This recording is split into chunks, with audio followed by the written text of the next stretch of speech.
Hello everyone, hallo alle zusammen. Today, I'm doing something a little different, or tonight, because it's close to 12 where I am. And today, I want to review a movie I really enjoy called Mystic River, which came out the same year I was born, in 2003. I was born in March of that year, in Buffalo, New York. And before I actually tell you what I really like about this movie, I want to tell you a funny story about this movie. So I've been trying to convince my dad to watch this movie. Movie's playing in the background, but my leg is kind of obscuring it because I don't want copyright. So my dad was still in New York, and I was an infant, and he saw this movie with his wife because it was getting Oscar buzz, and critics were praising the performances from the three main actors here: Sean Penn, Kevin Bacon, and wait, who am I slipping on? Oh, Tim Robbins. The latter two, Sean Penn and Tim Robbins, actually both won Oscars for this movie. But I digress. So my dad actually originally saw this movie when it first came out in late 2003 after its premiere at 10, and the film actually stopped, like the reel actually ended, kind of like the Magnificent Ambersons, but like it's actually a finished movie. And they ended up not knowing the ending of the movie, but Dad the movie actually made him really sad, and he's still appalled by this movie to this day. Just finds it so sad. But that's why I personally think this is one of the best movies of the early noughties or the early 2000s. So what is the plot of this movie? So the plot is about three friends. Sean is a cop who is best friends with Lawrence Fishburne in the movie. So yeah, there's Sean. Then there is Dave, who is he works a very white-collar job, has a son. He does like real estate or something, forgot, but he's a salesman. And Sean Penn is an ex-con convenience store owner, and all three are brought together after their friendship has remained dormant after Jimmy Markham is Sean Penn's character. His daughter, Catherine, just like my sister, who is played by Emmy Rossum, also known as Emmanuelle Rossum, as she is French-Jewish. That's actually her full name. It's not Emily anybody. Sorry, why do I know that so much? And she is gunned down by a mysterious person, and Jimmy goes out of his way to find out who the perpetrator of such an heinous act is kind of like the movie The Sweet Hereafter, kind of where a bunch of British Columbia kids die in a bus crash in a remote Canadian town, and someone tries to find it. It's kind of like that movie, but let's get over that. I just want to say, fantastic, impeccable, amazing movie. It's beautifully directed. I think one thing that I'd have to criticize is I always thought this movie was actually directed by Sean Penn, which if Sean Penn directed it, that would have been an even better movie, because Sean Penn, I feel like when actors actually direct movies, that is when that really displays what they want to create as an auteur, an actual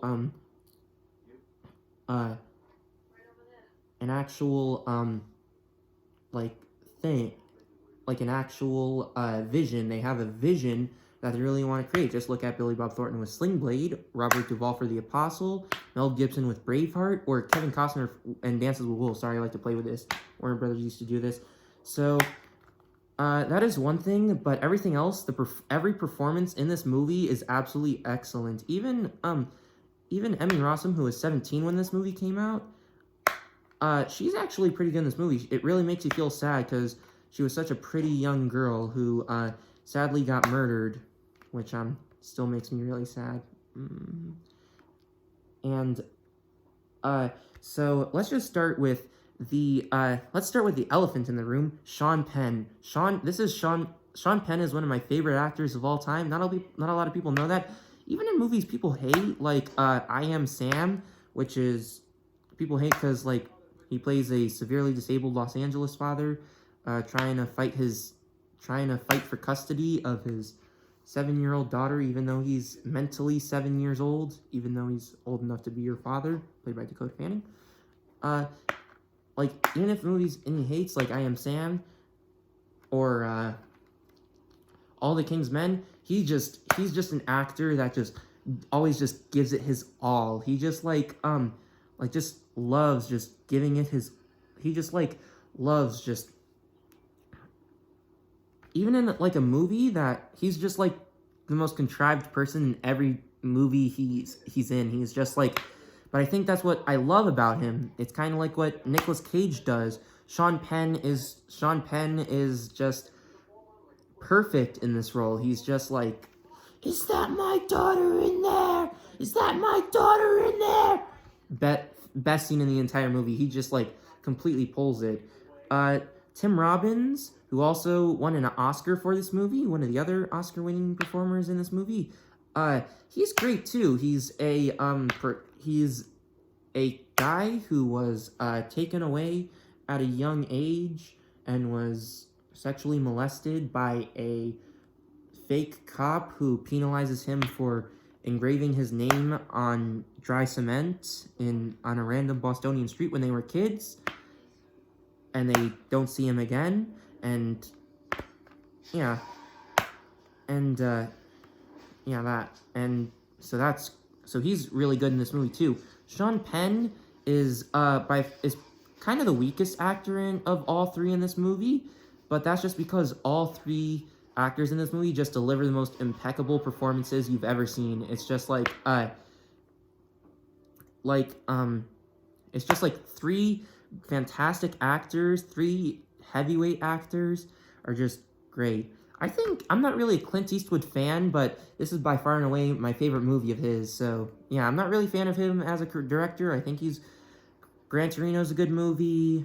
Letters to Iwo Jima / Flags of Our Fathers is a good movie. Everything like that. Yeah. So those are the main three actors. Then so Lawrence Fishburne plays a sort of his best friend. I don't think it's I think there might be some SJWs saying it's like a white savior type of movie where he's just like the charismatic, like sort of comic relief character in this movie. But to all those people, I think those people just completely misunderstood this entire movie, because he's just his friend who's a cop who actually helps get more people in this movie. I also love the way this movie's lit.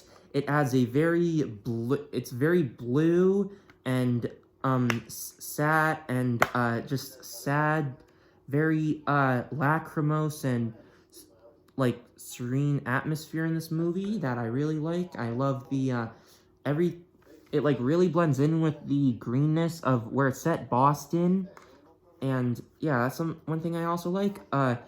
Also, Marcia Gay Harden and Laura Linney, who I think were also nominated for Best Actress in this movie, were also really good in this movie. Laura Linney is Jimmy Markham's wife in the movie, who is the stepmom of Katie Catherine, who is the woman who dies in this movie, the 19-year-old, played by a 17-year-old actress again.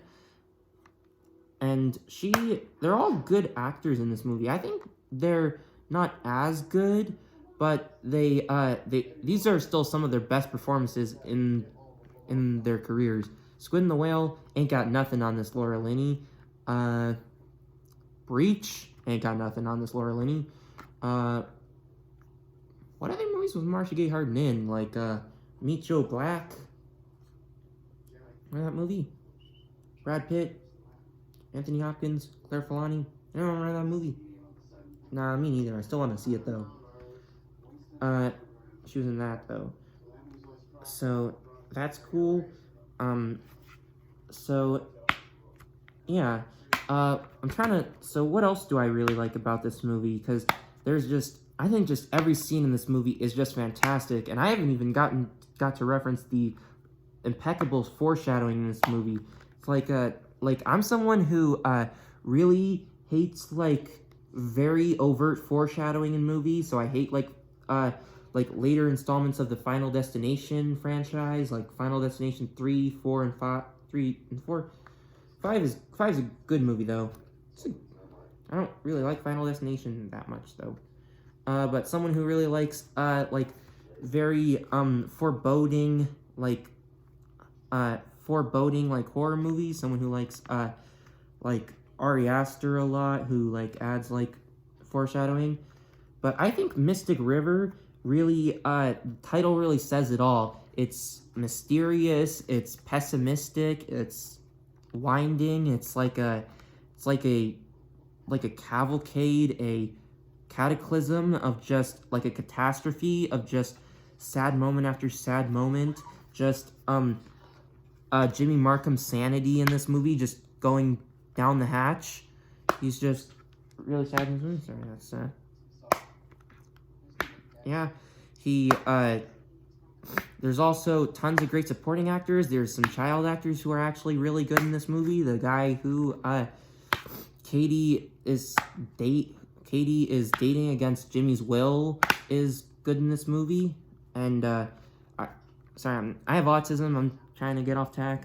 I like to make my videos long. I like to give you all the full experience. I want to be interesting by showing you a little bit of the movie on the screen here. I want to see if you can see it a little better now. Watching it on my original Xbox, it's right there. Sorry, I'm trying to obscure it a little bit though. But the foreshadowing in this movie is so good. The opening scene, even if you don't watch the whole movie, it's kind of exhausting if you watch it again. But it is just so great. It's just like you just watch it, and you see like the desperation in everyone's eyes. Just this there's a like, it's like the writings on the wall before everything even starts. Like Katie the movie, the foreshadowing is great. Like Katie goes to a bar with her college friends, then Katie goes to the house with her friends, and they find Katie's disappears. Then they try to crack down on Katie. Jimmy sees Katie's car, and then he sees Katie's corpse, and he just loses it. That's just the best opening scene in an entire movie ever. Like, I'm not even kidding. Like, that is one of my favorite like first acts in a movie I've probably ever seen. And yeah, so sorry, I don't work with a script here, but Village Roadshow Pictures actually does make some pretty attractive looking movies. They're an Australian company. They distribute a lot of they're a big distributor of Warner Brothers, and they make a lot of Warner Brothers movies. They distributed like The Matrix and all that. So there's that.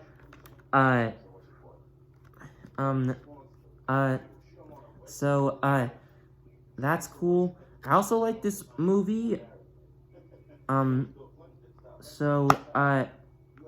so that's good. So I'm trying to find more things to say. Sorry if this video is really getting too long, but I also really like this DVD case. And yeah, so in conclusion, this movie is a solid 9.9 out of 10. Maybe yeah, 9.9 out of 10. 0.1 because Sean Penn didn't direct it, sadly. Sorry, Sean Penn. That's a minor complaint, though. But everyone in this movie gives it all. Sean Penn, Tim Robbins, Kevin Bacon, Lawrence Fishburne, Marcia Gay Harden, Laura Linney, and Emmy Rossum.